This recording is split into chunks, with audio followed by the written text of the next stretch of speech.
త్వరగా కొన్ని విలువైన సంగతులు విందాం. ఫిలిప్పీలకు రాసిన పత్రిక, అపోస్తుడైన పౌలు ఫిలిప్పీ సంఘానికి రాసిన పత్రిక, మొదటి అధ్యాయం సుమారు 18 నుండి 26 వచనం వరకు ఎవరైనా చదవండి. ఫిలిప్పీలకు రాసిన పత్రిక, అపోస్తుడైన పౌలు ఫిలిప్పీ సంఘానికి రాసిన పత్రిక, మొదటి అధ్యాయం 18వ వచనం నుండి 26వ వచనం వరకు. అయినానేమి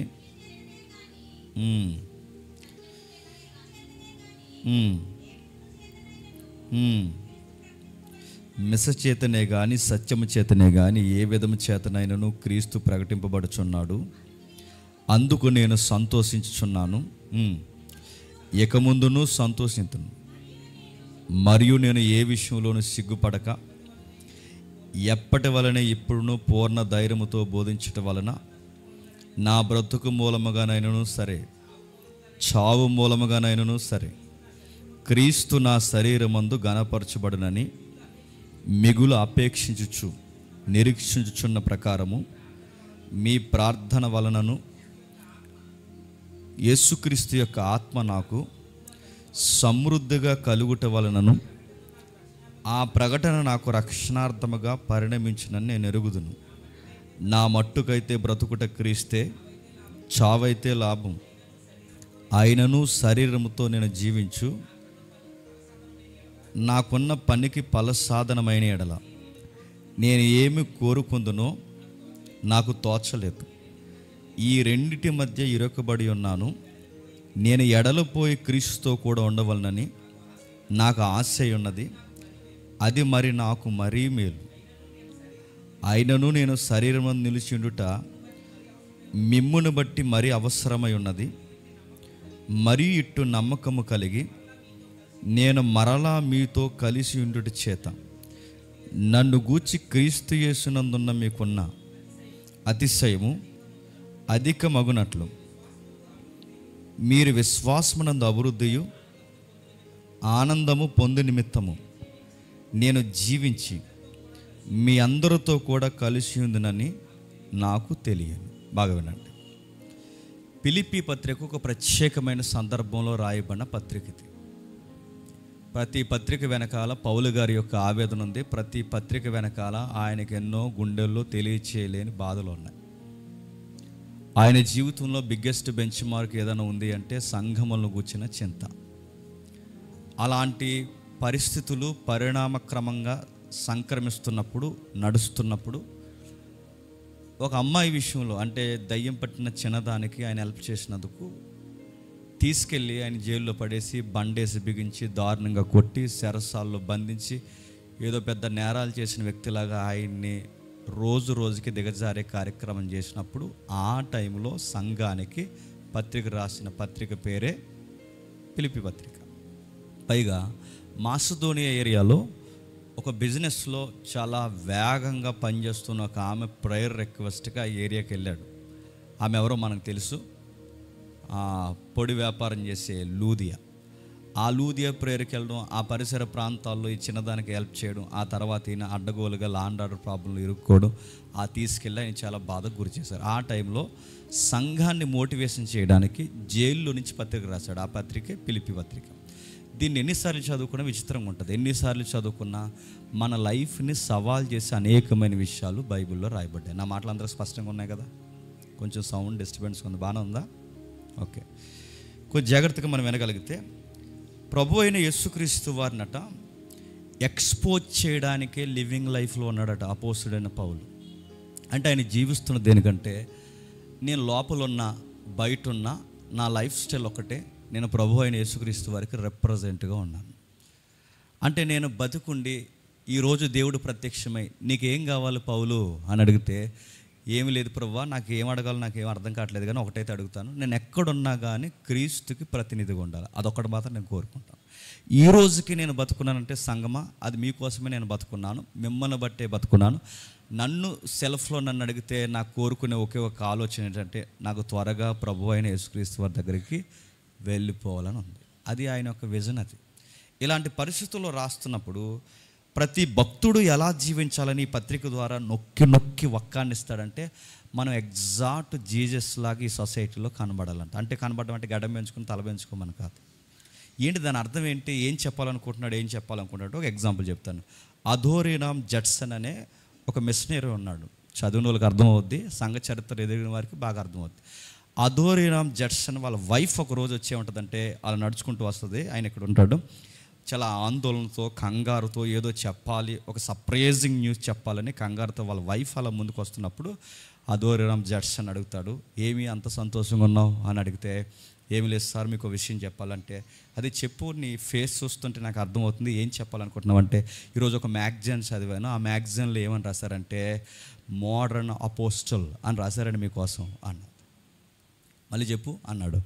ఈ నవతరపు అపోస్తులు అని మీ గురించి రాశారండి అండి, చాలా గొప్పగా రాశారు ఆర్టికల్లో. మీ పరిచర్ని కానీ మీ మెసేజెస్ని కానీ సమాజం గుర్తించిన విధానం చూస్తే నాకు అర్థమవుతుంది. కింద చిన్న కొటేషన్ కామెంట్ కూడా ఇచ్చారు. ఆ కామెంట్ ఏంటంటే మోడర్న్ పాల్ అన్నారు. మిమ్మల్ని అనగానే సర్లే అన్నాడు. అదేంటి ఇంత గుడ్ న్యూస్ చెప్పినప్పుడు మోడర్న్ అపోస్టల్ మోడర్న్ పాల్ అని మిమ్మల్ని సొసైటీ మిమ్మల్ని పొగుడుతున్నప్పుడు, సంఘం మిమ్మల్ని ఆనర్ చేస్తున్నప్పుడు మీరు ఆనందపడాలి. కానీ మీరు ఎంత డిస్కరైజ్ అవుతూ మీరు ఇలా ముఖాన్ని కిందకి దించుకున్నారు, ఏంటి సార్ మీకు నచ్చలేదా ఆ కామెంట్ అని అడిగితే అప్పుడు ఆయన అంటాడు, నాకు కామెంట్ ఓకే, కానీ వాళ్ళు పోల్చిన విధానం ఒకటే, కానీ ఒక మాట అయితే అడుగుతున్నాను. అదేంటంటే నన్ను అపోస్తులతో పోల్చారు, పౌలతో పోల్చారు, కానీ క్రీస్తుతో పోలిస్తే బాగుంది అన్నాడు. ఆయన బెంచ్ మార్క్ ఎంత బాగుందో చూడండి. నన్ను అపోస్తులతో పోల్చారు ఓకే, నన్ను పౌలతో పోల్చారు ఓకే, నేను ఇంతకు మించి ఆలోచించేది ఏంటంటే చచ్చిపోయే లోపు యేసుక్రీస్తుని ఎక్స్పోజ్ చేస్తూ చచ్చిపోవాలనుకుంటున్నాను మై వైఫ్ అన్నాడు. నా భార్య నీకు చెప్పాలనుకున్నది ఒకటే, అంటే ఆ పోలికతో నేను పోల్చుకున్నప్పుడు నాకు ఇవి పెద్ద కామెంట్స్ కనిపించట్లేదు. సొసైటీకి క్రీస్తులో బతుకుతున్న వారికి చాలా వ్యత్యాసం ఉంటుంది, గుర్తుపెట్టుకోండి. సొసైటీ చాలా విషయాల్లో మనకి కొన్ని పాఠాలు నేర్పించాలనుకుంటుంది. వాళ్ళు కొన్ని స్టాండింగ్స్ ఉంటాయి, వాళ్ళ స్టాండింగ్స్ అందులో ఉన్నప్పుడు అదే లైఫ్ అనిపిస్తుంది, అదే జాయ్ఫుల్ లైఫ్ అనిపిస్తుంది. అందుకే సొసైటీలో స్టాండింగ్స్ ఏంటంటే గొప్పలు మాట్లాడుకుంటారు. మనం చదువుకునే పిల్లలు ఎక్కువ ఉన్నారు కనుక మన సొసైటీలో బతుకుతున్న చదువుకునే విద్యార్థుల మధ్య గొప్పలు ఏంటో చెప్పనా, ఆడు ఎత్తిన కాయ దించడరా అదో గొప్ప, ఏం కాయ అది, అదో కాయ. ఆడు ఎత్తిన కాయ దించడరా, ఆడు బీర్ ఎత్తాడంటే వాడు దించడరా అదో గొప్ప, అదొక స్టాండింగ్ అనుకుంటాడు. ఆడు చాలా గడగడా తాగుతాడు, అదో గొప్ప. వాడు బైక్ తోలితే 140, 160, 170 కొడతాడురా అదో గొప్ప. వాడు క్రికెట్ బాగా ఆడతాడురా, వాడు ఫిట్నెస్ బాగా మెయింటైన్ చేస్తాడురా, ఆమె డ్రెస్ కోడ్ బాగుంటుంది. ఇవి గొప్పలా కదా సొసైటీలో చెప్పండి. సొసైటీలో వాళ్ళకున్న స్టాండింగ్స్ ఏంటంటే అవి గొప్పలు. తాగడం గొప్ప, తిరగడం గొప్ప, పరుగులు తీయడం గొప్ప, వేగంగా బండి తోలడం గొప్ప. ఇంకా యంగ్ పీపుల్స్ ఏం మాట్లాడుకుంటారో మనకు తెలుసు. వాళ్ళు మాట్లాడుకునే ప్రతి విషయాలు సొసైటీలో అదొక గొప్ప. ఆ బిల్డింగ్ మీద నుంచి దూకడం గొప్ప, ఎల్లెళ్ళి నదికి ఎదురెళ్ళడం గొప్ప, తుంటర పనులు చేయడం గొప్ప. అంటే వాళ్ళ స్టాండింగ్స్, వాళ్ళు ఏం గొప్పగా ఏం జీవిస్తున్నారంటే ఈ సొసైటీలో ఇంటర్నెట్లో ఒక వీడియో ఎక్స్పోజ్ చేస్తూ అప్లోడ్ చేస్తే దానికి కామెంట్స్ పాజిటివ్గా వచ్చి మీ ఫిట్నెస్ బాగుంది, మీ లుకింగ్ బాగుంది, మీ హెయిర్ స్టైల్ బాగుంది, మీ లుక్స్ బాగుంది, మీ హైస్ బాగున్నాయి, ఇలాంటి కామెంట్స్ వస్తే అదో గొప్ప. ఆ గొప్ప కోసం ఏమైనా చేస్తారంటే ఏమైనా చేస్తారు, ఏ గడ్డ అయింది అంటారు, ఏ గడ్డ అయింది అంటారు. సొసైటీలో అదొక గొప్ప. మీరు చూడండి, సొసైటీలో ఇలాంటి స్టాండింగ్స్లో గొప్పగా జీవించడం అనేది చాలా గొప్పగా మాట్లాడుకుంటారు. కానీ అవుట్ సైడ్ మనకు తెలియాల్సిన స్టాండింగ్ ఏంటంటే నువ్వు వేగంగా బండి తోలినప్పుడు దాని వలన ఏదన్నా ప్రమాదం జరిగితే నెక్స్ట్ ఏంటి అది చెప్పదు ఈ సొసైటీ. నువ్వు బాగా తాగడం గొప్ప అని చెప్తుంది, అలా తాగిన తర్వాత నీ లివర్ ఎఫెక్ట్ అయితే, నీ కిడ్నీలు ఎఫెక్ట్ అయితే నెక్స్ట్ ఏంటి అది చెప్పదు ఈ సొసైటీ. నువ్వు రీల్స్ చేస్తూ నీ యొక్క దాచుకోవాల్సిన దేహాన్ని, మగోడైనా ఆడదైనా దాచుకోవాల్సిన దేహాన్ని నువ్వు నలుగురికి కనబడి ఒక సోషల్ మీడియా ప్లాట్ఫామ్లో నువ్వు అప్లోడ్ చేస్తున్నావంటే రేపు పొద్దున దాని వలన కలిగే పరిణామాలు, దానికి వలన కలిగే నష్టాలు, దాని వలన కలిగే సీక్వెన్స్ ఏవెత్తున్నావో దానికి కొనసాగింపు నష్టాలు నీకు ఏమైనా తెలిస్తే అది ఏం జరుగుతుందో ఈ సొసైటీ నీకు చెప్తుందా? చెప్పదు. వాళ్ళ స్టాండింగ్స్ మాట్లాడతాడు కానీ దాని తర్వాత జరిగే డిస్ట్రాయిడ్స్ మాట్లాడరు.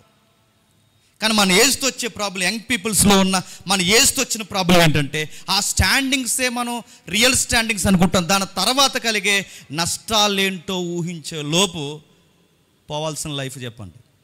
పోతుంది, జరగాల్సిన నష్టం జరుగుతుంది. మళ్ళీ పూడ్చుకునేంత టైం ఉంటుందా? లోకం అలానే చెప్తుంది. లోకం ఏం చెప్తుంది అంటే, ఇదిగో ఇది స్టాండింగ్, నువ్వు ఇలా జీవించు, నువ్వు గొప్ప, ఇలా బట్టలు వేసుకు ఇది గొప్ప, ఇలా రెడీ అవ్వు ఇది గొప్ప, ఇలాంటి రీల్స్ ఇది గొప్ప. ఈ సొసైటీ చెప్పే స్టాండింగ్స్ అలా ఉంటాయి. ఇలా తాగు ఇది గొప్ప, ఇంతమందితో తిరుగు ఇది గొప్ప, ఈ సొసైటీ మాట్లాడేది డబ్బులు బాగా సంపాదించు గొప్ప. ప్రమాదకరమైన పరిస్థితుల్లో నిలబడి ఏదో ఒక సవాల్ చేసి ఒక కార్యక్రమం ఇది గొప్ప సొసైటీకి. అందుకే చూడండి, ఈ గొప్పలు మాట్లాడుకుంటారు, కానీ దీనికి క్వైట్ ఆపోజిట్ లెటర్ ఏదైనా ఉందంటే ఫిలిప్పీ పత్రిక. ఏంటి గొప్ప అంటే, అరే ఇలాంటి పనికిమాలిన పనులను గొప్ప పనులు చేసిన గొప్ప అనుకోకు.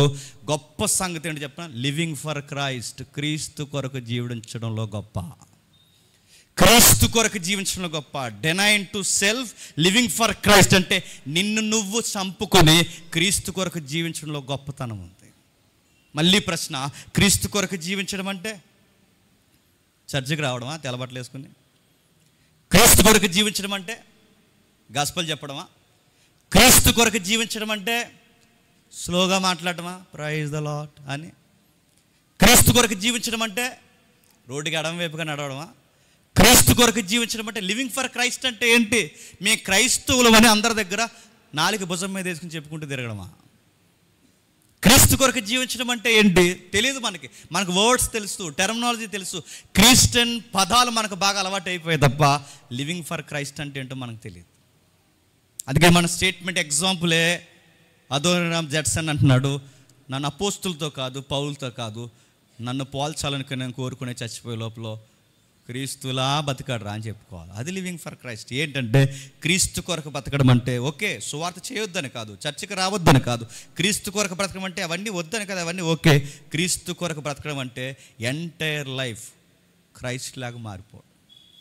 చాలామంది అంటారు, అందన ద్రాక్షలు పుల్లగా ఉన్నాయని నక్క సామెత చెప్పినట్టు ఆ క్రీస్తులాగా ఎలా బతికేస్తామండి అంటారు.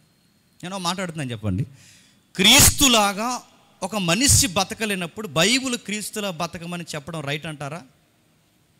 రైట్ స్టేట్మెంటేనా? మనం బతకగలమని అనుకున్నప్పుడే కదండి బైబిల్ ఆయనలా బతకమని మనకు చెప్తుంది.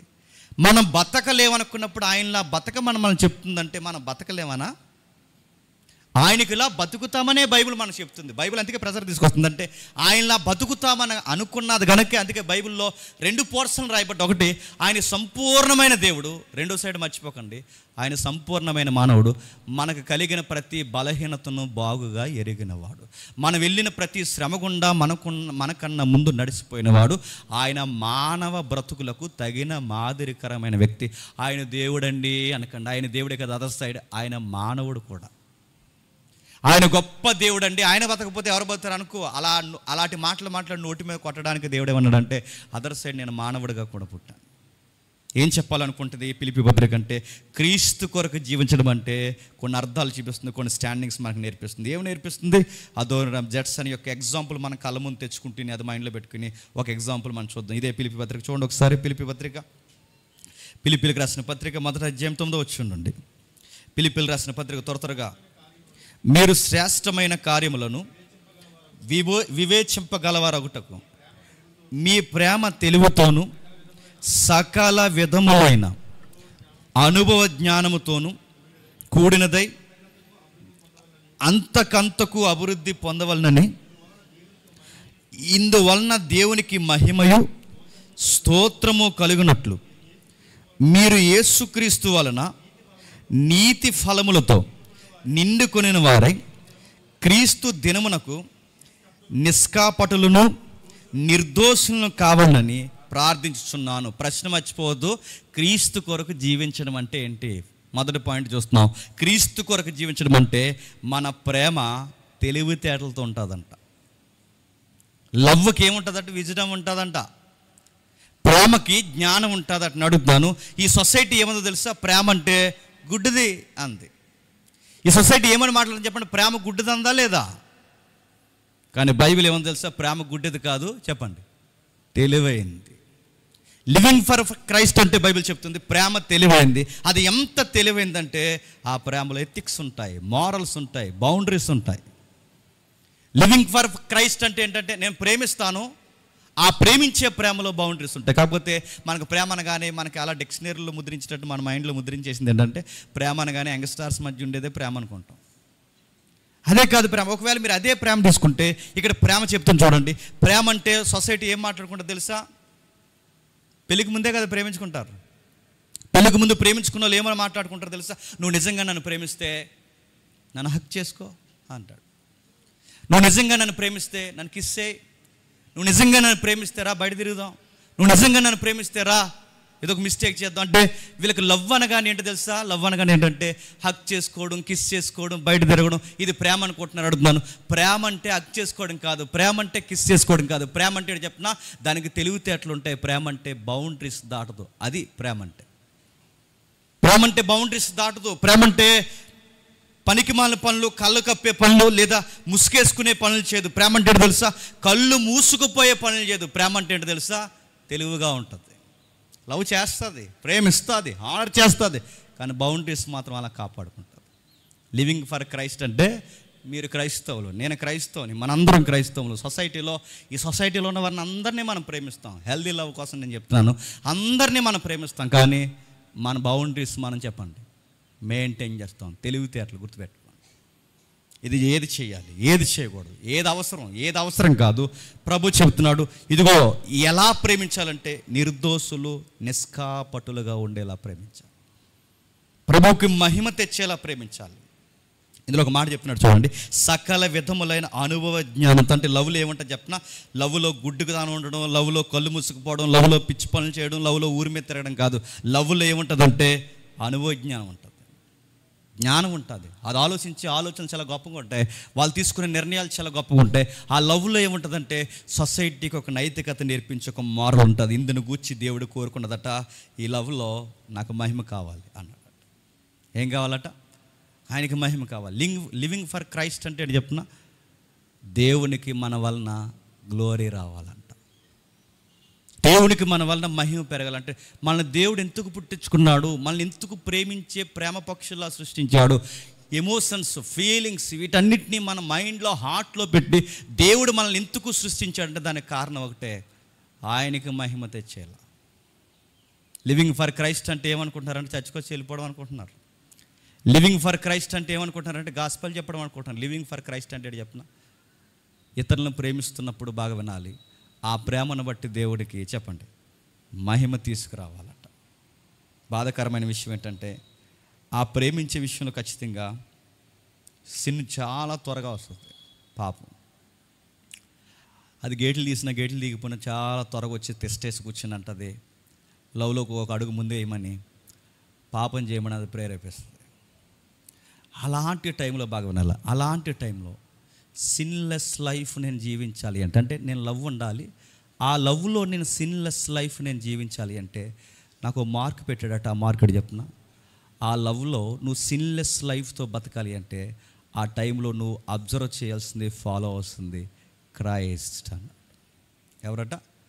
క్రీస్తుని ఫాలో అవ్వాలి. అంటే ఆయన ఎలా ప్రేమిస్తాడు, అలానే ప్రేమించడానికి ఆయన్నే చూడాలట. ఆయన ఎలా గౌరవిస్తాడు, అలా గౌరవించడానికి ఆయన్నే చూడాలట. ఆ టైంలో నన్ను నేను నియంత్రించుకునే పరిస్థితులు చాలా కష్టంగా ఉంటాయి కనుక ఆ టైంలో నన్ను నియంత్రించే ఒక మోడల్, ఒక సేవియర్ నాకు కావాలట. ఆ సేవియర్ అంటే పౌలు అంటున్నాడు, ఆ ప్రభు మనతో ఉండాలంటున్నాడు. తెలివితేటలు అంటే చెప్పిన అన్ని జోన్లలో ఉండాలి. ఆ జోనుల్లో బౌండరీస్ మనం కోల్పోకుండా ఇతను చూస్తుంటే అచ్చు క్రీస్తు ప్రేమను చూసినట్టే ఉంటుందండి అని ఆ పీపుల్స్ మన కోసం మాట్లాడుకోవాలట. అది లివింగ్ ఫర్ క్రైస్ట్ అంటే. చాలామంది ఏమనుకుంటారంటే అక్కడ నిలబడకండి, అక్కడ ఉండకండి, అలా వెళ్ళకండి, అది వద్దండి. ఓకే, మంచిదే కాదంటలేదు, నువ్వు అంత వీక్ పర్సన్ అయితే వెళ్ళకు, అక్కడ ఉండకండి, అలా చేయకండి అడుగుతున్నాను. ఇంకెక్కడ ఉండకపోతే మనం అడవిలో బతకాలా? మనం ఎక్కడ బతకాలండి? ఎక్కడ చీకటి ఉందో అక్కడ వెలుగునివ్వడానికేగా మనల్ని దీపాలను చేసింది. ఎక్కడ చొచ్చుబడిపోయిందో సొసైటీ అక్కడే కదా మనం ఉప్పుగా మారమంది. ఎక్కడైతే ప్రాబ్లం ఉందో అక్కడే కదా మనం ఆన్సర్గా జీవించమని దేవుడు మనకు చెప్పింది. అదే కదా దేవుడు మనకి ఒక కాలింగ్, ఒక పిలిపిచ్చి మనం పిలిచింది. అది కదా లివింగ్ ఫర్ క్రైస్ట్ అంటే. నేను ఎవరికి చూపించడానికి, నేను చెట్లకి అడవిలోకి పోయి చెట్లకి పులులకి దుప్పులకి జీవించడానిక నేను జీవించాల్సింది? నేను జీవించాల్సింది ఎవరి మధ్య జీవించాలి? చీకటితో అలమటించిపోయి ఎలా బతకాలో చేతగాని ప్రజల మధ్య ప్రేమ, అనురాగం, బౌండరీస్ అంటే ఏంటో చూపించడానికి, అక్కడ నేను ఎక్స్పోజ్ చేయడానికి నేను వాళ్ళ మధ్య చెప్పండి ఉండాలి. అది ప్రభు కొరకు జీవించడం అంటే. ప్రభు అంటున్నాడు, ఆయన మహిమ నిమిత్తం దేవునికి మహిమా స్తోత్రము కలుగునట్లు మీరు యేసుక్రీస్తు వలన నీతి ఫలములతో నిండుకుని వారే క్రీస్తు దినమునకు నిష్కాపటులను నిర్దోషులై కావాలంటే సకల విధములైన జ్ఞానంతో మనం కలుగుండి దేవునికి ఆ జోనర్లో మనం మహిమ తెస్తూ ఆ మహిమ వెనకాల మనం జీవించాల్సిన ఒక రోజు దేవుడు ఎదుట మనమంట ఏ దోషం లేని వ్యక్తులుగా మనం నిలబడాలంట. ఇది సవాలు కలిగిన లైఫ్ అంటే. నేను అక్కడ ఉండండి, వేరే దిక్కున పోతానండి, నా వల్ల కాదండి అండి. అక్కడే ఉండు. ఆ ఊర్లోనే ఎందుకు పుట్టించాడు నిన్ను? ఆ వీధిలోనే ఎందుకు పుట్టించాడు నిన్ను? ఆ ఫ్యామిలీలోనే ఎందుకు పుట్టించాడు నిన్ను? అలాంటి మనుషుల మధ్య నిన్ను ఎందుకు పెట్టాడు? వాళ్ళకి ఎలుగునివ్వడానికే దేవుడు నిన్ను నన్ను పుట్టించాడు. అక్కడ ఉండడానికి, అక్కడ జీవించడానికి దేవుడు మనల్ని చాలా చాలా విలువలతో మనల్ని కలగజేసుకోమని చెప్పాడు. 12వ వచనంలో ఒక మాట అంటున్నాడు, సహోదరులారా నాకు సంభవించిన సువార్త మరి ఎక్కువగా ప్రబలమగుటకై ఏలయనగా నా బంధకములు క్రీస్తు నిమిత్తమే కానీ కలిగినవని. ఏమంటున్నాడు? ఇది ఏది కలిగినా, నేను ఏ సెక్టార్లో దొంగల మధ్య ఉన్నానా దొంగనైపోతానా? నేరస్తుల మధ్య ఉన్నాను నేరస్తులను అయిపోతానా? పోలీసుల మధ్య ఉన్నానని పోలీసుడు ప్రవక్త నాకు వచ్చేస్తుంది. నేను ఎక్కడున్నా ఆ ప్రేతోరియం సేన అంటే ఆ డిపార్ట్మెంట్ వాళ్ళు నన్ను స్పష్టంగా చూశారు, ఆ జైల్ మెంబర్స్ నన్ను స్పష్టంగా చూశారు, ఈ సొసైటీలో ఉన్న మనుషులందరూ నన్ను స్పష్టంగా చూశారు. వాళ్ళు ఒక మాట అన్నారు, ఈ అబ్బాయి క్రీస్తు కొరకే జీవిస్తున్నాడని వాళ్ళు బాగుగా నన్ను బట్టి చెప్పండి ఎరిగారు. నేను ఎక్కడున్నా నా క్రైస్ట్ని ఎక్స్పోజ్ చేస్తూ బతుకుతున్నాను. ఒక మాట చెప్తాను, సందర్భం వచ్చింది కనుక. చాలామంది ఏమనుకుంటారంటే దేవుని కోసం బతకడంలో జాయ్ ఉండదు అనుకుంటారు, అంటే సంతోషం ఉండదు అనుకుంటారు. అన్నీ మానేసుకోవాలి, అది చాలా కష్టంగా ఉంటుంది అంటారు. అంటే ఎలా అన్నా అది మాకు అర్థం అవ్వట్లేదంటే ఒక మాట, ఇప్పుడు బాగా గంజాదాయి కూడా ఉన్నాడు అనుకోండి, చర్చికి రానండి, చర్చికి రారా అని పిలవండి, ఈ వారం అండి. అమ్మో చర్చిగా నేను రాలేను అంటాడే. ఆడు చర్చికి వస్తే ఏం మానేయాలి చెప్పండి? గంజాయి మానేయాలి. అందుకాడికి చర్చి ఏమనిపిస్తుంది చెప్పండి? ఆనందం అనిపిస్తుంది. బాగా సినిమాలు, ఆదివారం వస్తే సినిమాలకు పోయే బ్యాచ్ని చర్చికి వెళ్దాం రమ్మానండి, వస్తామండి. ఈ వారం కాదు, మరి ఈ వారం ఎక్కడికి వెళ్తారు? అక్కడికే వెళ్తారు. ఎక్కడికి? సినిమాలు. బాగా సినిమాలు చూసి చెత్త చూసి సెదారాలన్నింటితో అలవాటు అయిపోయిన వారికి చర్చికి రమ్మానండి. వాళ్ళ కష్టంగా ఉంటుంది, ఎందుకంటే వాళ్ళు జాయ్ అంటే ఏమనుకుంటున్నారు? గంజాయి తాగడమే ఆనందం అనుకుంటున్నారు, వాళ్ళు సినిమాలు చూడటమే ఆనందం అనుకుంటున్నారు. నిజంగా అడుగుతున్నాను, అది సంపూర్ణంగా ఆనందాన్ని కలగజేస్తుంది ఒక మనిషికి. మిమ్మల్ని అడుగుతున్నాను, కొత్త సినిమాలు చూడడం అందరికి ఆనందమా కాదా? అంత నీతిమంతులుగా యాక్టింగ్ చేయకండి, కాదా? కొత్త సినిమా చూడడం అందరికి ఆనందం కాదు, ఆనందమే. ఇప్పుడు ప్రశ్న, ఎంత టైం ఆనందం అది? ఇంకో కొత్త సినిమా వచ్చే వరకు. అంటే అది సంపూర్ణంగా మనకు ఆనందాన్ని ఇవ్వదంటే ఇవ్వదు. సొసైటీకి అదే ఆ సన్నటి తీగ తెలియదు. అది ఏది ఆనందం అనుకుంటామో అది ఎవర్ లాస్టింగ్ ఉండదు. ఈ సినిమా అయిపోయిన తర్వాత మరొక సినిమా, ఆ సినిమా అయిపోయిన తర్వాత మరొక సినిమా. ఇప్పుడు గంజాయి తాగేవాడికి అది ఆనందం అనుకుంటున్నాడు, వాడిని అలాగే వదిలేని బ్రదర్, నువ్వు చర్చికి రావద్దు, ఎక్కడో నీకు అదే ఆనందం అంటున్నావు కనుక నువ్వు అలాగే ఉండిపో. నెక్స్ట్ ఆ గంజాయి తాగేవాడికి నెక్స్ట్ ఏం జరుగుతుంది చెప్పండి? లివర్లు పోతాయి, ఊపిరితిత్తులు పోతాయి, లోపల అంతర్గత అవయవం పూర్తిగా బ్లాక్గా మారిపోద్ది. వాడు ఆనందం అని ఏదనుకుంటున్నాడో చివరికి ఆనందం అని ఏం చేస్తుంది? చంపుతుంది. కానీ విషయం ఏంటి తెలుసా? జాయ్ఫుల్ లైఫ్ అంటే సిన్నికి అలవాటు పడే బలహీనతల్లో మనం జీవించడం కాదు. జాయ్ఫుల్ లైఫ్ అంటే బౌండరీస్లో బతకడమే జాయ్ ఉంది. ఎలాగన్నా మాకు అర్థం అవ్వట్లేదంటే ఒక ఉదాహరణ చెప్తాను. క్రికెట్ తెలుసుగా, ఎందుకు తెలీదు? చర్చి మానేసి మరీ ఆడతాం. క్రికెట్లో 6, 4, 1, 2 అనే రన్స్ బౌండరీస్ లేవనుకోండి, ఆటకు అర్థం ఉందా? మరి ఇంక 6లు 4లు ఏమి లేదు, ఇంక ఎవడ వచ్చినట్టు ఆడు కొట్టేసుకోవడం కొట్టేయండి అన్నాడు అనుకోండి, నేను ఎంత అన్న ఆటకు అర్థం ఉందా? నేను లాంగ్ షాట్ కొట్టిన అర్థం లేదు, అది మిడ్ షాట్ కొట్టిన అర్థం లేదు, స్ట్రైట్ షాట్ కొట్టిన అర్థం లేదు, బ్యాక్ షాట్ కొట్టిన అర్థం లేదు. ఆ షాట్ కంటే నేను కొట్టే ఆ బ్యాట్తో కొట్టే ఆ దెబ్బలకు అర్థం రావాలంటే బౌండరీస్ ఉండాలి. ఆట అర్థవంతంగా ఉండాలంటే బౌండరీస్ ఉండాలి. లైఫ్ కూడా మీనింగ్ఫుల్గా ఉండాలి అంటే చెప్పండి, బౌండరీస్ ఉండాలి. గుర్తుపెట్టుకుని అది ఆట. నా ఇష్టం వచ్చినట్టు తిరుగుతా, నన్ను ఎవరు అడగకూడదంటే నీకు కుక్కకి తేడా ఏముంది? నా ఇష్టం వచ్చినట్టు తిరుగుతానంటే నీకు గాడిదకి తేడా ఏముంది? బౌండరీస్ ఉంటాయి. వాటిని మెయింటైన్ చేయడంలో ఒక రాయల్టీ ఉంది, దాన్ని మెయింటైన్ చేయడంలో ఒక లివింగ్ లైఫ్ ఉంది, దాన్ని మెయింటైన్ చేయడంలో క్రైస్ట్ని ఎక్స్పోజ్ చేయడం ఉంది. అక్కడే ఉంటా, అక్కడే తిరుగుతా, అక్కడే ఆడతా, అక్కడే నా లైఫ్ ఏంటో చూపిస్తా. ఆ చీకటి మధ్య నిలబడతా, ఆ చీకటి అంటుకోకుండా బతుకుతా. ఆ చొచ్చుబడిపోయిన పరిస్థితుల్లో ఉంటా, వాళ్ళకి ఉప్పై కూర్చుంటా, అదే పరిస్థితుల్లో తిరుగుతా, అదే పరిస్థితుల్లో ఉంటా, నా ప్రభావాన్ని వాళ్ళ మీద చూపిస్తా. అది కాదు చెప్పాల్సింది. ఏది ఎక్కడ చెప్తున్నారు చెప్పండి? అన్నీ అంటుకోకుండా మనం వెలుగునివ్వాల్సిన మనమే వెలుగులో చీకట్లో ఉండకపోతే వెలుగులో ఉంటే వెలుగుకి అర్థమే ఉంది. ప్రభు చెప్తున్నాడు బౌండరీస్ ఉండాలి. పౌలు అంటున్నాడు బౌండరీస్ ఉండాలి. ఇదిగో ప్యూర్ లవ్ ఉండాలి. ఎలా ఉంటుంది ప్యూర్ లవ్ అంటే? నేను క్రీస్తును ఫాలో అవుతున్నప్పుడు నాకు జ్ఞానం అవుతుంది. నాకు జ్ఞానం అవ్వనప్పుడు క్రీస్తుని ఎక్స్పోజ్ చేస్తాను. క్రీస్తు అని ఒక ఆయన్ని మోడల్గా పెట్టుకున్నప్పుడు సొసైటీ మాట్లాడుకుంటాడు స్వచ్ఛమైన ప్రేమికుడు అండి. స్వచ్ఛమైన ప్రేమికుడు అంటే తాజ్మహల్ కట్టెత్తాడని కాదు. స్వచ్ఛమైన ప్రేమికుడు అంటే వాడు సెల్ఫ్ ఏమి చూసుకోడండి, వాడు మనల్ని ప్రేమిస్తాడండి. అది ప్రేమ అంటే. అందుకే పౌలు అంటున్నాడు ప్రభు ద్వారా నేను క్రీస్తు నిమిత్తము జీవిస్తున్నాను. కానీ మనం ఏంటో తెలుసా? యేసుక్రీస్తు వారిని ఎక్స్పోజ్ చేయాల్సిన మనం, క్రీస్తును చూపించాల్సిన మనం, జ్ఞానంతో ముడిపడి క్రీస్తును చూపించాల్సిన మనం క్రైస్ట్ను పక్కకు తోసి లవ్ అనే పదాన్ని పక్కకు తీసుకొచ్చాం కనుక క్రీస్తు లేని లవ్లో ఖచ్చితంగా ఏది ఇన్వాల్వ్ అవుతుంది తెలుసా? పాపం ఇన్వాల్వ్ అవుతుంది. గుర్తుపెట్టుకో. ఆ లవ్ ఎప్పుడు ప్యూర్గా ఉండాలంటే ఖచ్చితంగా ఆ లవ్లో ఏముండాలి చెప్పండి? క్రైస్ట్ మారుమోగుతూ ఉండాలి. క్రైస్ట్ దేన్ని బట్టి మనం ప్రేమిస్తున్నారు? క్రైస్ట్. దేన్ని బట్టి స్టాండింగ్ తీసుకుంటున్నారు? క్రైస్ట్. ఇంత ప్యూర్గా నువ్వు ఎలా జీవించగలుగుతున్నావు? క్రైస్ట్. అరే నీలాగే మేము జీవిస్తున్నావు, నువ్వు మాలాగే జీవిస్తున్నావు, కానీ నీ బతుక్కి మా బతుక్కి చాలా తేడా ఉంది. ఏంట్రా తేడా అంటే నా ఆన్సర్ చెప్పాలి, క్రైస్ట్. నా లైఫ్లో క్రైస్ట్ ఉన్నాడు. మరి ఇదే జోన్లో ఇదే సెక్టార్లో మేము ఉంటే ఖచ్చితంగా మేము సిన్ చేస్తారో నువ్వు చేయలేకపోతున్నావు అంటే కారణం ఏంటంటే క్రైస్ట్. నా లైఫ్లో క్రైస్ట్ ఉన్నాడు. ఎక్కడున్నా క్రీస్తు కొరకు జీవించడం అంటే పౌలు అంటున్నాడు ఇదిగో క్రీస్తు కొరకు జీవించడం అంటే మరొక ఆన్సర్ ఉంది, నేను దేవునికి మహిమ తేవడానికి జీవిస్తున్నాను అంట. కానీ మనం ఇగ్నోర్ చేస్తున్నాం. నువ్వు నేను డెనైన్ చేస్తున్నాం, నువ్వు నేను తిరస్కరిస్తున్నాం, నువ్వు నేను దేవుడు మహిమ కోరుకునే జోనర్లో ఉండాలని దేవుడు కోరుకుంటే ఆ జోనర్లో నేను ఉండలేను ప్రభు అని చేతగాని మాటలు మాట్లాడుతున్నాం. చాలామంది ఏమనుకుంటున్నారంటే క్రీస్తు కొరకు జీవించడం అంటే క్రీస్తు కొరకు పని చేయడం అనుకుంటున్నారు. మనం పనులమే కాదు, గుర్తుపెట్టుకోండి. క్రీస్తు కొరకు జీవించడం అంటే క్రీస్తు పని చేయడం అంటే మనం పనులుగా పిలవలేదు, ఆయన పనివారిగా ఉండడానికి కాదు పిలుస్తా. మనం పిలుస్తుంది అని చెప్పిన ఆయన పిల్లలుగా ఉండడానికి మనం పిలిచాడు. చాలా గొప్ప స్థాయి అది. ఆయన పిల్లలుగా ఉండడానికే మనం పిలుస్తాడంటే ఆయన పనుల్లో మాత్రం ఉండిపోవడానికి కాదు. ఆయన పిల్లలంటే నా తండ్రి ఎలా ఉన్నాడో చెప్పండి, కుమారుడిగా నేను కూడా అలా ఉన్నానని చూపించడానికి ఆయన పాపుల మధ్య కూర్చున్నాడు, సుంకర్లతో తిరిగాడు, రకరకాల పరిస్థితుల్లో నడిచాడు. కానీ ప్రభు ఎప్పుడు తన బౌండరీస్ ఎప్పుడు తను దాటి చెప్పండి పోలేదు. అది లివింగ్ ఫర్ క్రైస్ట్ అంటే. ఇంకేం చెప్తుంది బైబిల్, ఇంకేం చెప్తుంది?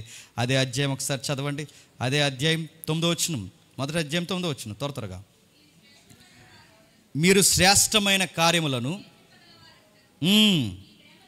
మీ ప్రేమ తెలివితోనూ సకల విధములైన అనుభవ జ్ఞానముతోనూ కూడినదై అంతకంతకు అభివృద్ధి పొందవలనని ఇందువలన దేవునికి మహిమయు స్తోత్రము కలుగునట్లు మీరు యేసుక్రీస్తు వలన నీతి ఫలములతో నిండుకున్న వారై క్రీస్తు దినమునకు నిష్కాపటులను నిర్దోషులను కావాలని ప్రార్థించుచున్నాను. ఈ మెచ్యూరిటీ మీకు రావాలి, ఈ మెచ్యూరిటీ మీకు రావాలి, ఈ మెచ్యూరిటీ మీకు రావాలని మీ పక్షము నేను విజ్ఞాపన చేస్తున్నాను, అంటే ప్రార్థన చేస్తున్నాను మీకోసం. ఈ లవ్లో మీరు ఎదగాలి, ఈ జ్ఞానంలో మీరు ఎదగాలి, ఈ నిర్దోషమైన లైఫ్లో మీరు ఎదగాలి. ఒక రోజుకి మిమ్మల్ని చూస్తే పరలోకమందున్న దేవుడు అనుకోవాలి, నాకు మహిమను తెచ్చే నా కుమారుడైన క్రీస్తులాగా వీళ్ళు జీవిస్తున్నారని నీ కొరకు నా కొరకు ఆయన మాట్లాడుకోవాలి. సున్నితమైన మాట ఏంటంటే మన వలన దేవునికి మహిమ పోతాదా అంటే థియలాజికల్గా మాట్లాడుకుంటే పోదు, కానీ ఇక్కడ ఉన్న రెఫరెన్స్ని బేస్ చేసుకుని మాట్లాడుకుంటే ఎస్, కొన్ని జానర్స్లో మన వలన దేవునికి ఏమవుతుంది చెప్పండి, మహిమ పోతుంది. అలా ఎలా అంటే ఒక ఉదాహరణ చెప్తాను. బూతులు మాట్లాడడం ఫ్యాషనా కాదు ఈ సొసైటీలో చెప్పండి. తొక్క, తోలు, ఎక్సెట్రా ఎక్సెట్రా, ఎంత ఎంత డిగ్నిటీగా మాట్లాడతారు అవి మాట్లాడుతున్నప్పుడు. ఆ పురాణం పచ్చి బూతులు అంటే ఎంత బోల్డ్గా మాట్లాడితే అంత గొప్ప కదా చెప్పండి. ఈరోజు ఈ మధ్యకాలంలో రాంగ్ జనరేషన్ ఏంటి చెప్పండి, ఆడపిల్లలు కూడా తొక్కదోలు అంటున్నారు. చూసారా? అదో గొప్ప అంటే ఆడపిల్లలు కూడా కొంతమంది మొగోళ్ళలాగా యాక్టింగ్ చేయడం అదో గొప్ప, మొగోళ్ళు ఏమో ఆడవాళ్ళు వేసుకోవడం ఇదో గొప్ప. ఇదో గొప్పలో వచ్చిన లేదు చెప్పండి. బూతులు మాట్లాడడం గొప్ప కదా. ఒకరోజు మనం చర్చికి వెళ్తామని తెలుసు, మన కాలేజెస్లో తెలుసు, మన ఉద్యోగ పరిస్థితుల్లో తెలుసు, మనం జీవిస్తున్న సొసైటీలో మనం చర్చికి వెళ్తామని తెలుసు, బాగా క్రీస్తు కొరకు నువ్వు ఆశపడతావని తెలుసు. నువ్వు సడన్గా ఒక బూతు మాట్లాడు, లెగిస్తే నిద్రపోయే వరకు బూతులు మాట్లాడేవాడు నీవు బూతు మాట్లాడితే నీకు లుక్ ఇస్తాడు. ఏమని? నువ్వు మాట్లాడుతున్నావు ఏంట్రా జేమ్స్ అంటాడా? ఖచ్చితంగా అంటాడంటే వాడు ఏం చూస్తున్నాడు నాలో చెప్పండి? దేవుని మహిమను చూస్తున్నారు. అరే మీరు మాట్లాడకూడదురా, మేము మాట్లాడతాం అంటే కొంతమంది ఫ్రెండ్స్ అంటారు, మీ దగ్గర అన్నారు లేదు కానీ నా దగ్గర అన్న ఆనవాళ్ళు నాకు తెలుసు. అరే నువ్వు ఉండిపోయే కాబట్టి నా నోరు అదుపు పెట్టుకున్నాను కానీ ఒరే జేమ్స్ నువ్వు లేకపోతే వీడి సంగతి దిగులుతున్నా అంటే ఆడు ప్రత్యక్షంగానో పరోక్షంగానో వాడు మనలో ఏం చూస్తున్నాడు చెప్పండి.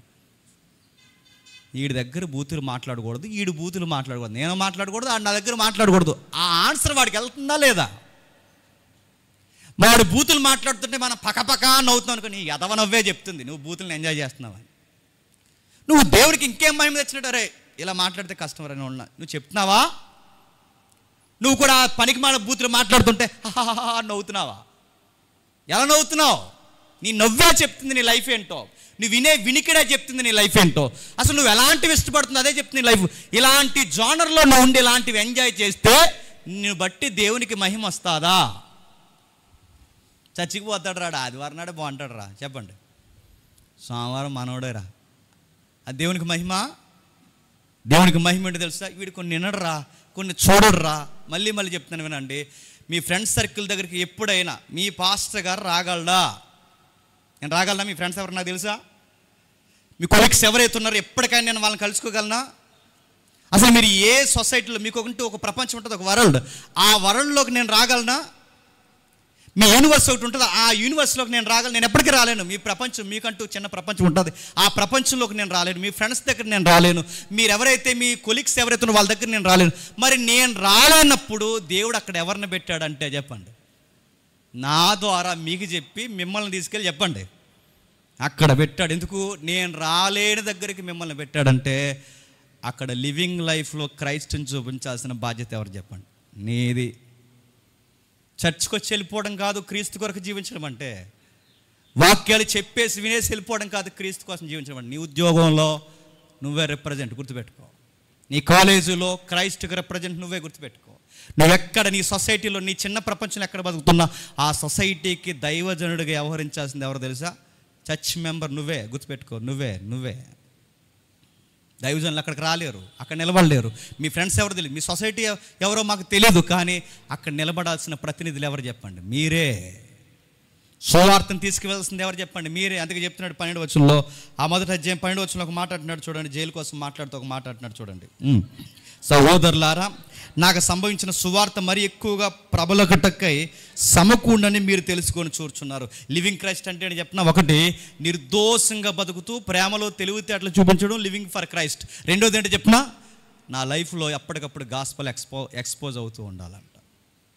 సువార్త అంటే సువార్త చెప్పడమే సువార్త కాదు, సువార్తను బ్రతుకులో చూపించడమే చెప్పండి అసలు సిసలైన సువార్త.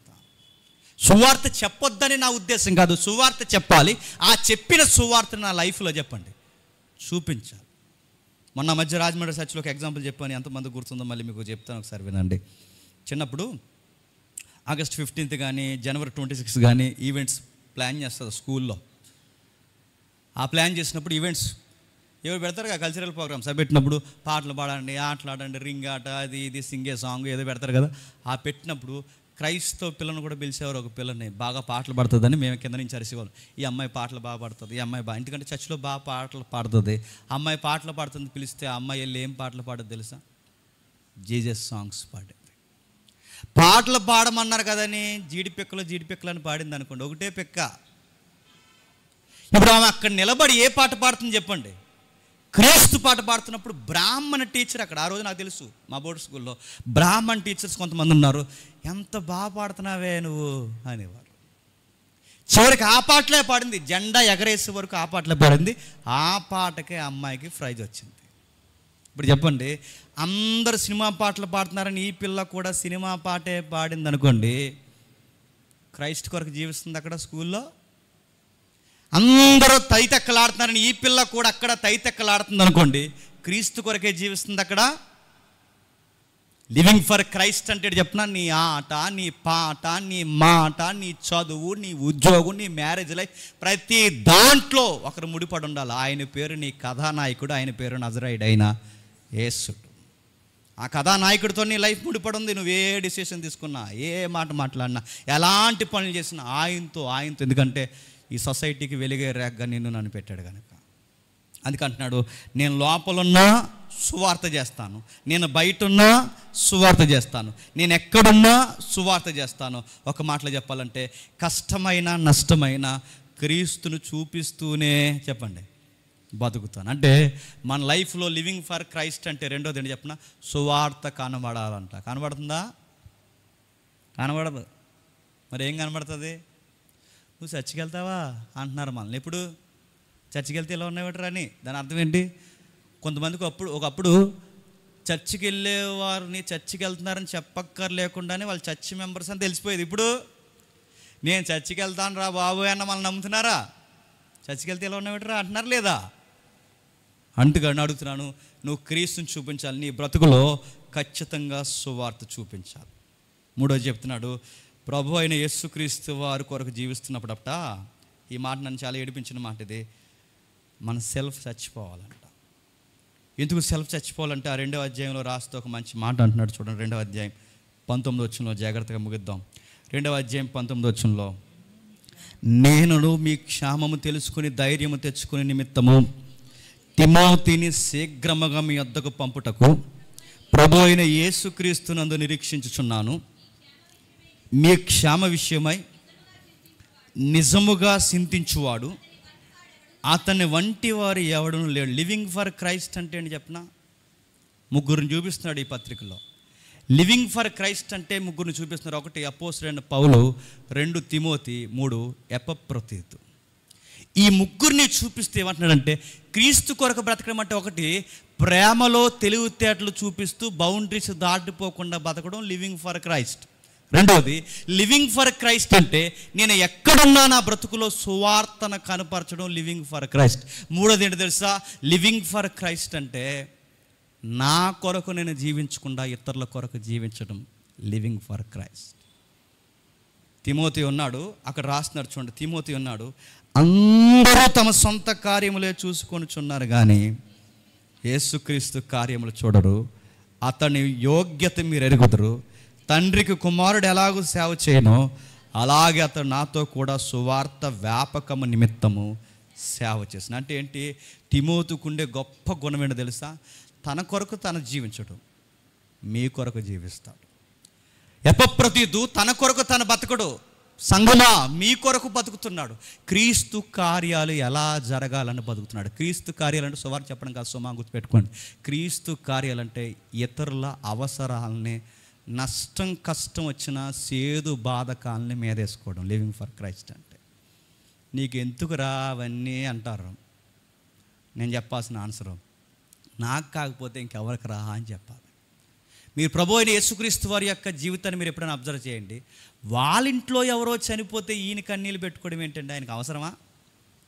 ఎవరింట్లోనో పెళ్లి విషయంలో చిన్న గలిబిలి జరిగి వాళ్ళకి ద్రాక్షరసం అందకపోతే ఆ పెళ్లి గౌరవం పోతుందంటే ఆ అగౌరవాన్ని ఈయన మీదేసుకోవడం ఈయనకు అవసరమా?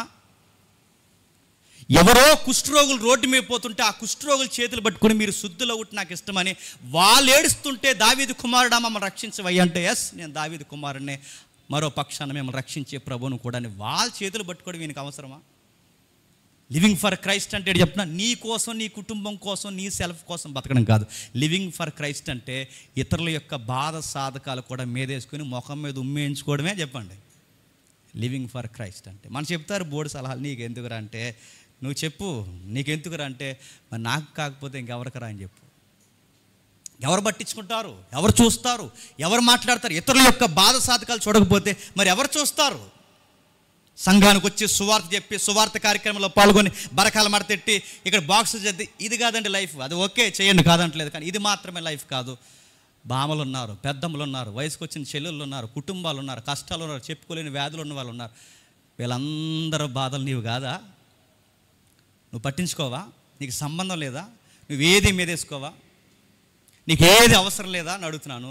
నీళ్ళు మీ ఇంట్లో ఒక బామ ఉందనుకోండి, దానికి మందులు లేక చచ్చిపోతుంది అనుకో, నీ బామ కోసం నువ్వు పరిగెట్టవా మెడికల్ షాప్కి? అదే బామ కోసం ఉన్న ఆతృత నీకు ఎక్కడెందుకు ఉండదు?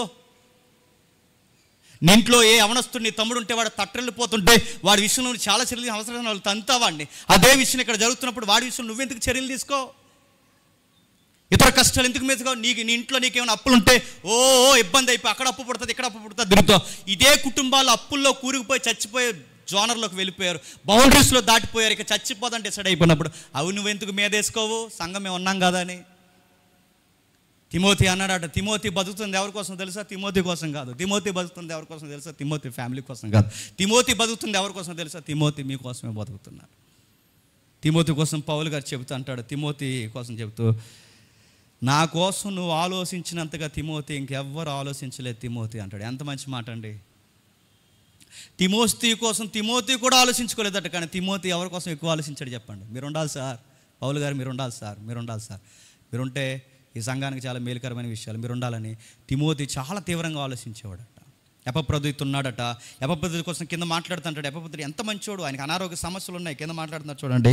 అతడు రోగి అయినని మనకు తెలుసు. 24 వచ్చినవా, నేను శీఘ్రంగా వస్తున్నాను, ప్రభువుని బట్టి నమ్ముచున్నాను, మరియు నా సహోదరుడు జత పనివాడు నాతో కూడా యోధుడు మీ దూత నా అవసరమును ఉచ్చరించిన వాడైన ఎపఫ్రొదితు మీ వద్దకు పంపుటకు అగత్యమని అనుకుంటున్నాను. అతడు రోగి అయినని మీరు వింటిరి కనుక అతడు మిమ్మల్ని అందరినీ కూడా చూడవలనని మిగులు అపేక్ష గల వాడే ఉన్నాడు. వాళ్ళకి రోగాలు ఉన్నాయంట, సమస్యలు ఉన్నాయంట, వాళ్ళకి బాధలు ఉన్నాయంట, వాళ్ళకి వ్యక్తిగతమైన ఎన్నో ప్రాబ్లమ్స్ ఉన్నాయంట, కానీ వాళ్ళన్నిటికన్నా వాళ్ళకి గొప్ప ఆశ ఏంటో తెలుసా? వాళ్ళన్నిటికన్నా గొప్ప అపేక్ష ఏంటో తెలుసా? వాళ్ళన్నిటికన్నా గొప్ప నిరీక్షణ ఏంటో తెలుసా? వ్యాపకం ఏంటో తెలుసా? ఇతరుల యొక్క బాధలు. మా బాధలు ఎలా ఉంటాయండి సార్, వాళ్ళ బాధలు చూద్దాం అంటారంట. ఎపఫ్రొదితు కోసం పెద్ద స్టేట్మెంట్ ఏంటి చెప్పిన? ఇతరుల కొరకు చచ్చిపోతాడంట. అది గొప్ప విషయం. ఇతరుల కొరకు. నువ్వు వాళ్ళ కోసం చచ్చిపోవడం ఏంటో? నీకేమైనా మెంటల్ అంటే? లివింగ్ ఫర్ క్రైస్ట్ అంటే ఏమనుకుంటున్నావు? ఇతరుల నిమిత్తం ప్రాణం పెట్టడమే చెప్పండి లివింగ్ ఫర్ క్రైస్ట్. క్రీస్తు కొరకు జీవించడం అంటే సువార్త చెప్పడమే కాదు. క్రీస్తు కొరకు జీవించడం అంటే కేవలం చర్చ్కొచ్చి వెళ్ళిపోవడమే కాదు.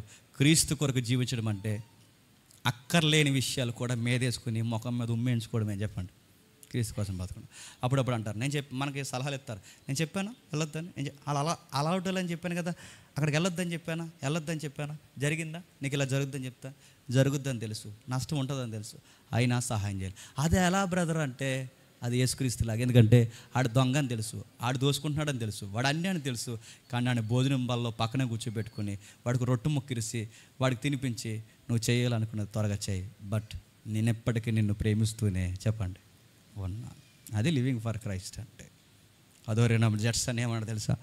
నన్ను అపోస్తులతో పోల్చారు, ఓకే, నన్ను పౌలుతో పోల్చారు, ఓకే, కానీ నా ఎంటైర్ లైఫ్లో క్రీస్తులాగే అందరిని ప్రేమించి అన్యాయంగా చచ్చిపోయాడని ఒక లైఫ్ నాకు కావాలి. ఆ లైఫ్ నాకు కావాలి, ఆ లివింగ్ లైఫ్ నాకు కావాలి.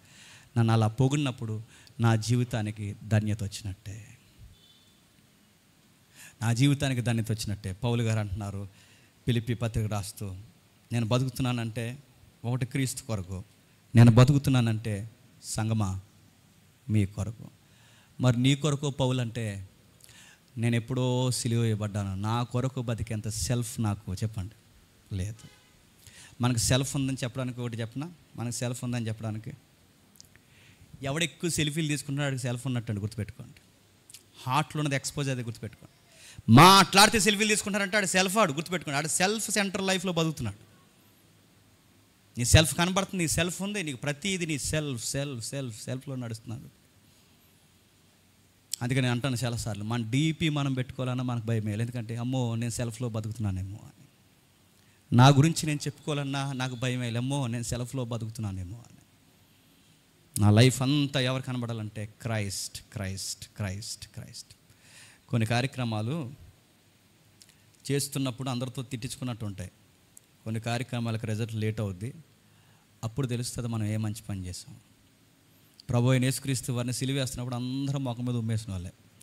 ప్రభు అయిన యేసుక్రీస్తు వారు 3వ దినాలు లేచినప్పుడే అదే ఉమ్ములేసిన నోరు మీద ఏం వేసుకున్నారు చెప్పండి? ముక్కు నేలు వేసుకున్నారు. అందుకే చేసే పని దైవికమైన పని అయినప్పుడు ఇంకేం ఆలోచించుకో, చెయ్యి. నువ్వు జీవించే జీవితం క్రైస్తుని ఎక్స్పోజ్ చేసేదని నీకు అర్థమైతే చెయ్యి. నీ వెలుగు అనేకులకు వెలుగు అవుతుందని నీకు అర్థమైనప్పుడు ఆ చీకట్లో కూడా ధైర్యంగా నిలబడు. ఏం కాదు, మరుగే కుక్కలు మరుగుతాయి, అరిసే కుక్కలు అరుస్తాయి. అప్పుడప్పుడు మాకు ఇండైరెక్ట్ వార్నింగ్లు ఇస్తున్నారు, నీ సంగతి అలాగే. నేను మాసిక అంటున్నాను, అది కూడా ఉండదు. ఎందుకంటే మన క్రీస్తు మనతో ఉన్నప్పుడు, ప్రభు మనతో ఉన్నప్పుడు ఆయన సెలవు లేకుండా మన తల వెంట్రుకలు ఎంటుకైనా చెప్పండి, ఏం కాదు, ఏమవుతుంది? వెలిస్తే వచ్చింది కాదు మనకు గౌరవం, వీళ్ళు తీస్తే పోయేది కాదు మన గౌరవం. గుర్తుపెట్టుకోండి, నా ప్రభువు నాకు ఇచ్చిన గౌరవం అది ఎక్కడ పోద్ది? అందుకే మనం ఎక్కడున్న లివింగ్ ఫర్ క్రైస్ట్ అంటే క్రీస్తు కొరకు జీవించడం. అధ్యాయం ముగిస్తూ ఒక మంచి మాట అంటాడు.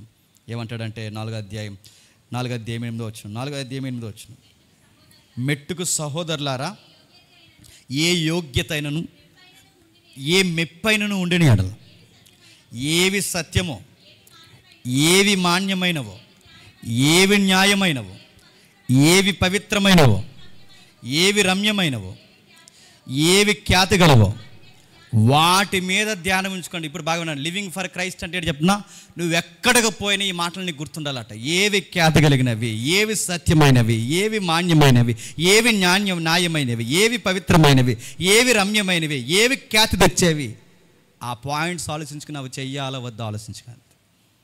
ఓ పని చేస్తున్నప్పుడు ఇది ఖ్యాతి వస్తాదా రాదా? రాకపోతే చెయ్యి.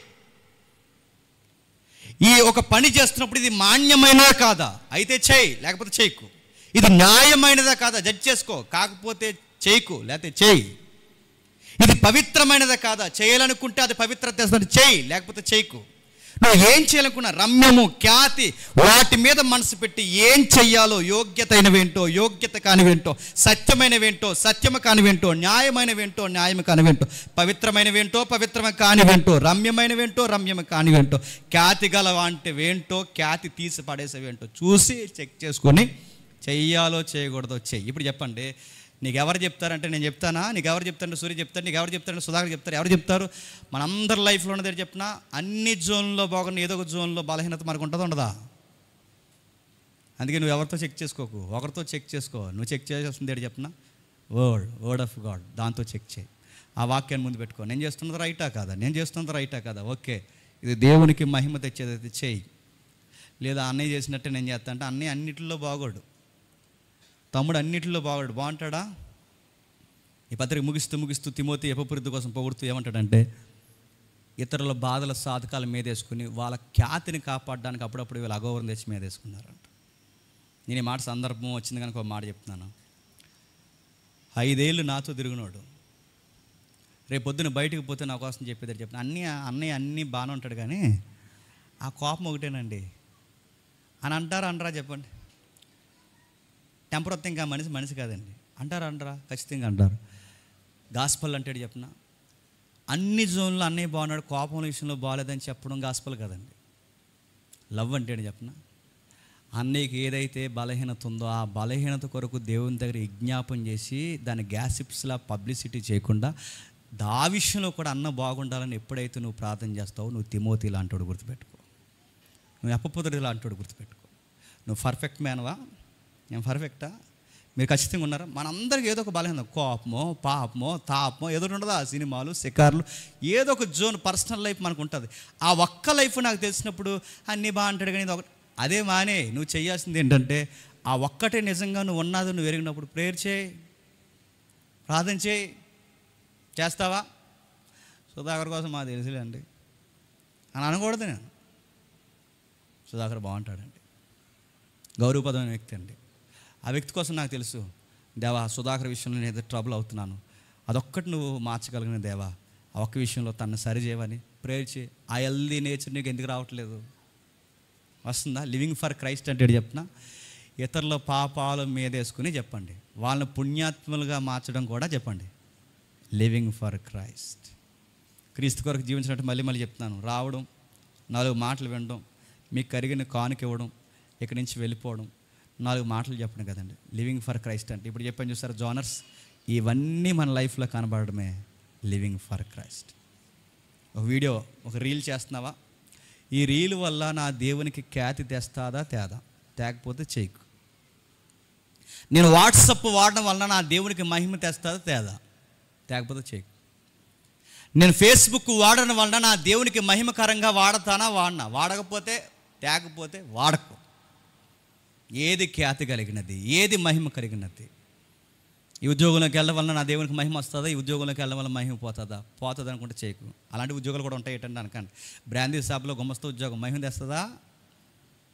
ఎలకు. గంజాయి వ్యాపారం మహిమ తెస్తుందా? వ్యాపారం చేయమని అన్ని వ్యాపారాలు చేస్తావా? గుర్తుపెట్టుకో, దేవునికి మహిమ తెచ్చేది ఈ యాప్ వాడడం వల్ల దేవునికి మహిమ కాదా? ఇక్కడ నిలబడడం వల్ల దేవునికి మహిమ కాదా? కొన్ని ఉంటాయి, ఇది దేవునికి మహిమ తెచ్చేది అనుకుంటే కొంచెం లేట్ అయినా కానీ స్ట్రాంగ్గా నిర్ణయం తీసుకో. లేదు దీనివల్ల నష్టం వస్తుంది అనుకుంటే చెప్పండి, దేవుని గౌరవం తగ్గిపోయేలా ఉందనుకుంటే లివ్ ఇట్ వదిలే. అందుకే ప్రభువు అంటున్నాడు, కిందికి అంటున్నాడు చూడండి, మరియు మీరు నా వలన ఏవేమి నేర్చుకుని అంగీకరించుదురో, నా యందున్నట్లు ఏమి వింటిరో, ఏమి చూతురో అట్టి వాటిని చేయుడి, అప్పుడు సమాధానకర్తయగు దేవుడు మీకు తోడయుండును. ఎంత మంచి మాట్లాడుతున్నాడు చూడండి. ఆయన మంచిగా మాట్లాడుతున్నాడు. నేను ఏం చెప్పాను, ఏది చూపించాను అలానే చేయండి. అంత ధైర్యంగా పౌలు గారు ఎలా చెప్పగలుగుతున్నారు? ఆయన ఏమంటారు తెలుసా?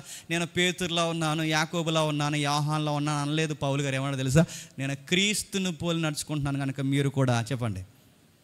చాలామంది మనం క్రీస్తుని పోలి నడుచుకోగలం అనకండి. మనం క్రీస్తుని పోలి నడుచుకోవాలనే దేవుడు మనల్ని పిలిచాడు. అదో జడ్సన్ అదే కోరుకున్నాడు, ఎప్పటికైనా నేను క్రీస్తుని పోలి జీవించాలని నా సొసైటీ మాట్లాడుకోవాలి. మీది నాది గోల్ ఒకటే, చచ్చిపోయే లోపు ఇలా క్రీస్తులాగే బతికారు, క్రీస్తులాగా ప్రకటించారు, క్రీస్తు కొరకే జీవించారు, క్రీస్తులాగే కనబడి క్రీస్తులాగే ఇతరుల కొరకు అన్యాయంగా చెప్పండి వారి జీవితాన్ని ముగించేస్తారు.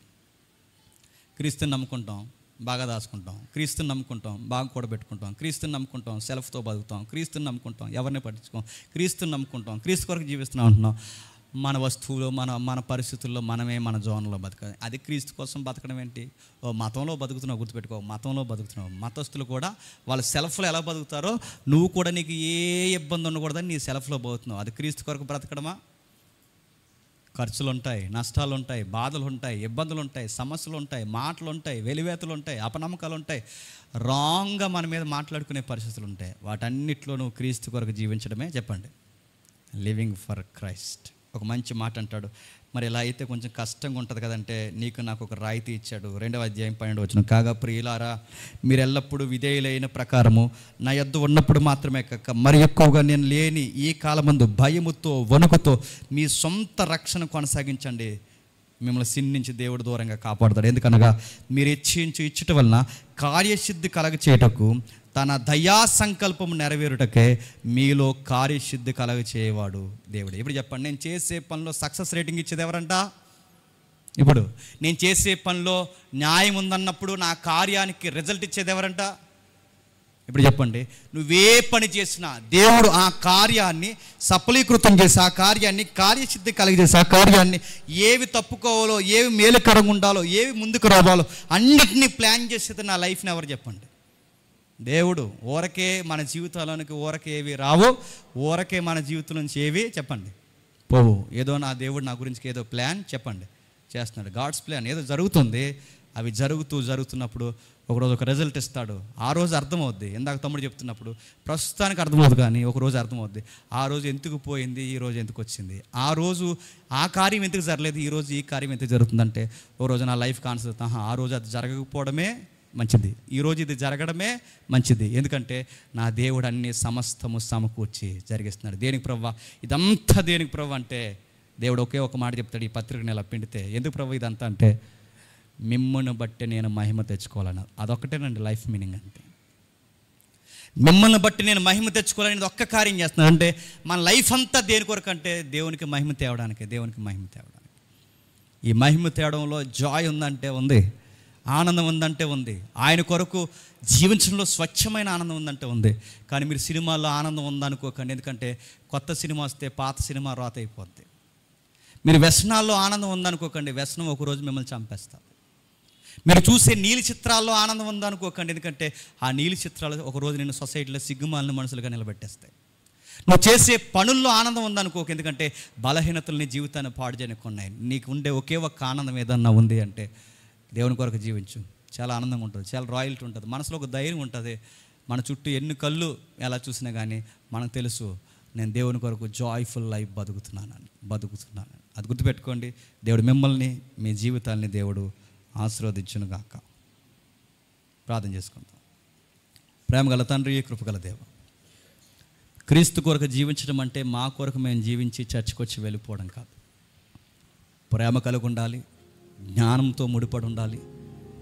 చీకటి కోణాల్లో పరిస్థితుల్లో మేము నిలబడినా చీకటికి వెలుగై నిలబడాలి. చచ్చుబడిపోయిన పరిస్థితులకు నేనే ఉప్పు అవ్వాలి. ప్రతి పరిస్థితుల్లో తండ్రి మీకు వారధులుగా మేము ఉండాలి. అదే క్రీస్తు కొరకు జీవించడం అంటే. నేను ఎక్కడున్నా అది తండ్రి, నా చదువైనా, నా ఉద్యోగమైనా, నా సంసారమైనా, నా చిన్న ప్రపంచం ఏదైనా తండ్రి, నా దైవజనులు రాలేని ప్రదేశానికి నువ్వు నన్ను పంపించావు అంటే తండ్రి, అక్కడ నన్ను ప్రతినిధిగా నువ్వు పెట్టావని అర్థం. అక్కడ నా లైఫ్లో సువార్త కనబడాలి. నేను అందరూ బూతులు మాట్లాడుతుంటే వాటికి నేను నవ్వకూడదు. వాళ్ళందరూ సినిమాలు చూస్తే అవి నేను చూడకూడదు. వాళ్ళందరిలాగే నేను ఉండకూడదు తండ్రి. అప్పుడే తండ్రి నా జీవితంలో సువార్త కనబడినట్టు. నేను అక్కడే ఉంటాను, వాళ్ళ మధ్య జీవిస్తాను, కానీ అవేమీ అంటించుకోకుండా బతుకుతాను. అదే సువార్త. మూడవది, ఇతరుల యొక్క బాధ సాధకాల మీద వేసుకుని తండ్రి, నా ప్రభు ఇతరుల కొరకు ఎలా అయితే ఏడ్చాడో, ఇతరుల కొరకు ఎలా అయితే పరుగులు తీశారో, వాళ్ళ కష్టాల కన్నీళ్ళలో మీకు మేము ఉన్నామని తండ్రి ఆయన ఎలాగైతే ధైర్యం ఇచ్చాడో, అలాంటి నిర్ణయాలు తీసుకునే ధైర్యం కలిగిన జీవితం ఎప్పుడైతే కలిగి ఉంటామో అదే తండ్రి క్రీస్తు కొరకు జీవించడం. తండ్రి సంఘమే ఆ పనులు చేయకపోతే, తండ్రి సంఘ విశ్వాసులు అలాంటి నిర్ణయాలు తీసుకోకపోతే సంఘానికి, సమాజానికి పెద్ద తేడా లేదు. అపార్థం చేసుకునే వ్యక్తుల యొక్క జీవితాలు అర్థవంతంగా మార్చండి. మేము ఎక్కడున్నా తండ్రి జీవితాలను కట్టగలిగే వెలుగుని ఇంకా ఇంకా నింపండి. జడ్సన్ గారు కోరుకున్నట్టుగా తండ్రి, పౌలుతోనూ అపోస్తులతోనూ కాదు తండ్రి, మా స్థితిగతులు ఏకంగా క్రీస్తుతోనే పోల్చగలిగేంత తండ్రి బ్రతుకును చచ్చేలోపు మాకు అనుగ్రహిస్తారని కోరుతూ, ఈ మాటలు ఎవరైనా అపార్థం చేసుకుంటే వారిని క్షమిస్తారని కోరుతూ, నా గుండెల్లో ఉన్న భావం, వాక్యపు భావం తండ్రి వారికి అర్థమయ్యే ధన్యత ఇస్తారని అర్థిస్తూ, నన్నును, మమ్ములను, మా భవిష్యత్తు కార్యాలని, మా శత్రువులను, మిత్రులను అందరినీ మీ చేతులకు అప్పగిస్తూ క్రీస్తు నామమున ప్రార్థన సమర్పిస్తున్నాము తండ్రి. ఆమేన్.